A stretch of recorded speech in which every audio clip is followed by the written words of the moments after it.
अब वो जिंदगी भर बहुत पढ़ाई लिखाई करें, मेहनत करें, इसकी खास बात है कि जाति आपकी कभी समाप्त नहीं होती। अगर वो कुछ ना बन पाए, अपने पापा का बिजनेस करें, मान लो गांव में खेती कर रहे हो, मैं एज्यूम करके बता रहा हूं सिर्फ, ठीक, मैं नहीं जानता कौन क्या है, तो अगर आप कुछ भी करें, जाति आपसे आपकी कोई नहीं छीन सकता, और आप कुछ भी बन जाएं, आप देश के नंबर 1 व्यक्ति बन जाएं, देश के सबसे अमीर व्यक्ति बन जाएं, तब भी जाति आपकी बनी रहेगी, आप आर्यन सिंह ही लिखेंगे, ठीक, और आप सबसे खराब स्थिति में हो जाएं, तब भी आपकी जाति कोई नहीं छीन सकता। तो जाति को कहा जाता है, जाति एक बंद वर्ग है। बंद क्यों है? कि जिस जाति में आपने जन्म ले लिया वो कभी भी कोई भी नहीं छीन सकता है, कभी भी वो समाप्त नहीं होगी, किसी भी हालत में नहीं समाप्त होगी। क्लियर है? ठीक, तो यहां पर इसके बारे में कुछ विशेषताएं अपनी है, जैसे जाति में इसकी जो विशेषताएं हैं,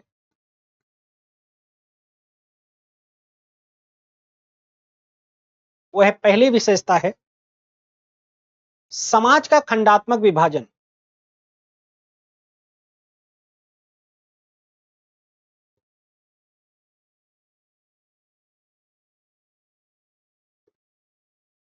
कैसे समाज का खंडात्मक विभाजन करते? एक व्यक्ति हुए थे जीएस घुरिये, गोविंद सदाशिव घुरिये, ठीक, ये भारतीय समाजशास्त्र के जनक माने जाते हैं। इनको क्या बोला जाता है? भारतीय समाजशास्त्र का जनक।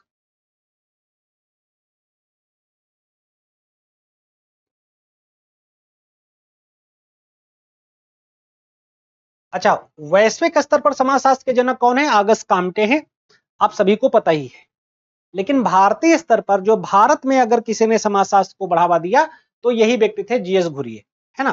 तो समाज का खंडात्मक विभाजन यानी कि समाज क्या है, अलग अलग भागों में बटा, जैसे आपने अभी इस हायरार्की में समझा जाना, अलग अलग हायरार्की है, ब्राह्मण्स अलग हैं, क्षत्रिय अलग हैं, वैश्य अलग हैं और शूद्र अलग। ठीक, तो एक विशेषता ये है। दूसरा है खान पान पर प्रतिबंध। कैसे प्रतिबंध? कि जो एक पहले क्या होता था कि ऊंची जाति का जो व्यक्ति होता था वो निचली जातियों के यहाँ खाना नहीं खाता था। आज तो बफर सिस्टम है ना, बुफे सिस्टम, बफर सिस्टम, जो भी कह लो आप। आज लोग आराम से किसी के यहाँ भी जाते हैं, साथ में प्लेट उठाते हैं, खाना पीना शुरू करते हैं। एक समय था जब अपर क्लास के लोगों, अपर कास्ट के लोगों के यहाँ जो फंक्शंस होते थे उसमें निचली जाति के जो लोग जाते थे तो बैठे रहते थे, वो इधर उधर सर्विस प्रोवाइडर का काम करते थे, वो भी दूर, खाना वाना से उनको एकदम दूर रखा जाता था। जब सब लोग खाना खा लेते थे तो उनसे दूसरे लोगों से कहा जाता था इनको दूर बिठा खाना खिला दो और इनके बर्तन में तुम्हारा बर्तन नहीं छूना चाहिए, दूर से खाना डालना उनके पत्तल में।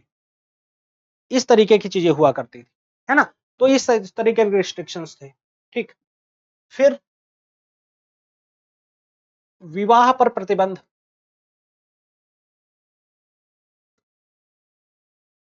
आपको पता ही है कि किस तरीके के जो है कंट्रोल हमारे सोसाइटी में इसको लेकर रहे हैं। हमारी सोसाइटी में एक बड़ी हार्श रियलिटी रही है कि जैसे एक टाइम था, आप लोग तो तब शायद बहुतों का तो जन्म भी नहीं हुआ होगा, जो लोग इंटरकास्ट मैरिज करना चाहते थे, अंतर जाति विवाह करना चाहते थे, यानी अपनी जाति से बाहर विवाह,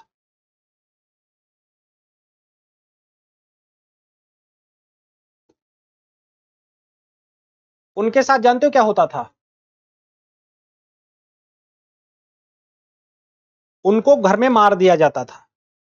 खास तौर पर जो लड़कियां हैं, गर्ल्स हैं, इनफैक्ट जो बॉयज भी होते थे उनको मार दिया जाता था। किसके लिए? उसको बोलते थे ऑनर किलिंग, सम्मान के लिए हत्या।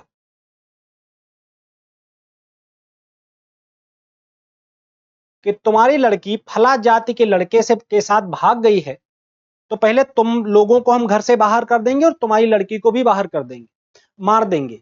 और मार देते थे लोग बाकायदा। पंजाब, हरियाणा और वेस्ट यूपी में, दिल्ली के आसपास के जो सराउंडिंग के एरिया हैं, वहां सब घटनाएं बहुत जो होती थी, है ना।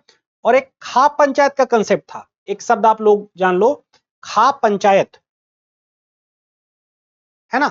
ये जो टर्म है ये बड़ा खतरनाक टर्म है। इसमें क्या होते थे, गांव के लोग कुछ कुछ चीजें तय करते थे। कि तुम्हारी लड़की या तुम्हारा लड़का निचली जाति के लड़के या लड़की के साथ भाग गया है, शादी कर ली, रह रहा है, तो हम तुम्हारे पूरे परिवार का खाना पीना बंद करते हैं, तुम लोग अलग जाकर रहो, जाकर तुम्हें पूरे गांव तुमसे कोई मतलब नहीं रखने वाला। एकदम फिक्स हो जाता था कि पूरा गांव आपसे कोई मतलब रखेगा ही नहीं रखेगा। तो लोग इस डर में अपने बच्चों को मार देते थे। मतलब ये बहुत बहुत पुअर था। आज तो लोग लिव इन में रहते हैं, कास्ट को मानते नहीं, एक्सोगैमी करते हैं, लेकिन ये सब चीजें हुआ करती थी एक टाइम पे, है ना। फोर्थ पॉइंट इज, ठीक है, व्यवसाय पर प्रतिबंध। व्यवसाय पर प्रतिबंध हुआ करता था, है ना, कि आप जिस जाति में आपका जन्म हो जाएगा उसी जाति के रिगार्डिंग आपको हमेशा बिजनेस करना पड़ेगा, अदर कोई ऑप्शन आपके पास नहीं होगा। जैसे आपके फादर मान लो एग्रीकल्चर करते हैं, कृषि का काम करते हैं, तो आप खेती ही कर सकते हैं। अगर आपके फादर व्यापार करते हैं तो आप व्यापार कर सकते हैं, व्यापार ही कर सकते हैं। अगर आप ब्राह्मण हैं आपके फादर, तो आप पूजा पाठ का काम ही करेंगे, पुजारी ही बनेंगे। और अगर आपके फादर शूद्र हैं, ठीक, आप तो आप फिर समाज की सेवा का ही काम करेंगे, ठीक, उसी से जुड़े काम करेंगे। लोगों को बिल्कुल भी स्पेस नहीं था कि काम कर पाए। अंबेडकर ने पहली बार ऐसा प्रयास करा था। अंबेडकर इंडिया के पहले से दलित व्यक्ति रहे जो फॉरेन पढ़ने गए थे। 3-3 विषयों पर उनके पास पीएचडी थी, लेकिन और हार्वर्ड जैसी संस्थाओं में उनकी प्रतिमा है ना। लेकिन हिंदुस्तान में जब आए तो जो एक चपरासी होता था वो भी उनको दूर से पानी पिलाता था, वो भी वो हवाबाजी में पीएचडी नहीं किया था। ऐसा व्यक्ति जिसने देश का संविधान बनाया हो, सोचो कितना नॉलेजेबल रहा होगा, है ना। तो ये जो चीज है बहुत एक रियलिटी के तौर पर रही हमारे समाज में, ठीक, और बड़ा हार्श रियलिटी के तौर पर थी। अगला जो विशेषता है वो है संयुक्त परिवार, ज्वाइंट फैमिली। अब ज्वाइंट फैमिली एक बहुत जबरदस्त जो है विशेषता हमारे समाज की है। जैसे मैं बताऊं, मैं हमेशा न्यूक्लियर फैमिली में रहा हूं, तो मैं कई बार अपने घर के बगल वाली फैमिलीज में जाता था अपनी मदर फादर से, मतलब बचपन में जो रिक्वेस्ट होता था वो करता था, गांव में जब फैमिली रहती थी, कि हमें उनके यहाँ खाना खाना है, उन लोगों के साथ खाना खाना है। उनके यहाँ पता लगा एक कद्दू कट 5 कद्दू कट रहे हैं, 6-7 लोग एक साथ खाना खा रहे हैं, घर में 40-45 लोग हैं, सब एक साथ खेल रहे हैं। पता लगा हम 2 भाई दोनों आपस में लड़ाई कर ली, एक दूसरे से कोई बोल ही नहीं रहा। वहां कहानी अलग चल रही, 6-7 से नीचे कोई खाने नहीं खा रहा, पंगत में बैठ के खाना खा रहे हैं, है ना। पता लगा 4 जो है लोग रोटियां बना रहे हैं, तब जाके रोटियां पूरी पूरी पड़ रही हैं। यहाँ 4 रोटी घर में बन रही, वो भी कोई खाने वाला नहीं है। तो एक अलग चीज है ना। तो ज्वाइंट फैमिली किसे बोला जाता है कि संयुक्त परिवार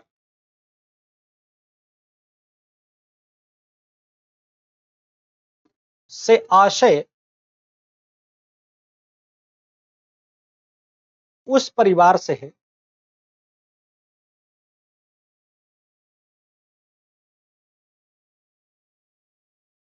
जिसमें 3 या 3 से अधिक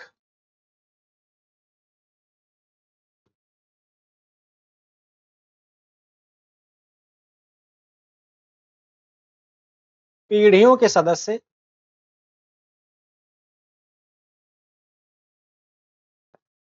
एक साथ रहते हैं,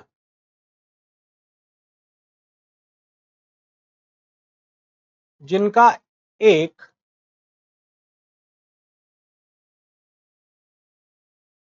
पूजा घर हो,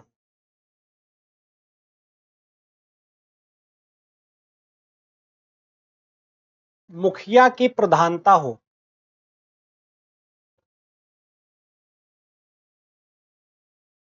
एक रसोई हो, और साझा संपत्ति हो।